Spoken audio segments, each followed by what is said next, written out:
Hi friends, ನಮ್ಮ ಹೆಸರು ವೀರೇಶ್ ಅಂತೇಳಿ. ನಮ್ಮದು ಕಲ್ಯಾಣದುರ್ಗ ಹತ್ರ ಸಿರ್ಪಿ, ಆಂಧ್ರ ಪ್ರದೇಶ.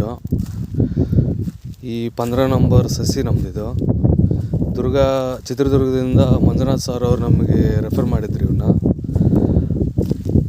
ವಿವೋಮಾರ್ಟ್ ಪ್ರಾಡಕ್ಟ್ ಯೂಸ್ ಮಾಡಿದ್ದೀವಿ ನಾವು. ಇದಕ್ಕೆ developer Kisan king growth, developer drenching ಮಾಡಿದ್ದೀವಿ, ಕಿಂಗು ಗ್ರೋತು ಸ್ಪ್ರೇಯಿಂಗ್ ಮಾಡಿದ್ದೀವಿ. ನೋಡಿ ಫ್ರೆಂಡ್ಸ್, 55 ದಿನ ಸಸಿ ಇದು. ಅವಲೇ ಮಗ್ಗೆ ಬರಕತ್ತಿದೆ ಫ್ರೆಂಡ್ಸ್. ಇದು ಡೆವಲಪರು ಕಿಂಗು ಗ್ರೋತು ಚೆನ್ನಾಗಿದ್ದಾವೆ ಫ್ರೆಂಡ್ಸ್. ಆರ್ಗಾನಿಕ್ ಪ್ರಾಡಕ್ಟ್ಸು, ಯಾರಾದರೂ ಯೂಸ್ ಮಾಡ್ಬೋದು. ಒಳ್ಳೆ ಪ್ರಾಡಕ್ಟೇ ಇದು. ಯಾವುದೇ ಥರ ಕೆಮಿಕಲ್ ಇಲ್ಲ ಫ್ರೆಂಡ್ಸ್. ಇದು ಚೆನ್ನಾಗಿದೆ ಫ್ರೆಂಡ್ಸ್, ಯೂಸ್ ಮಾಡಿ ಫ್ರೆಂಡ್ಸ್.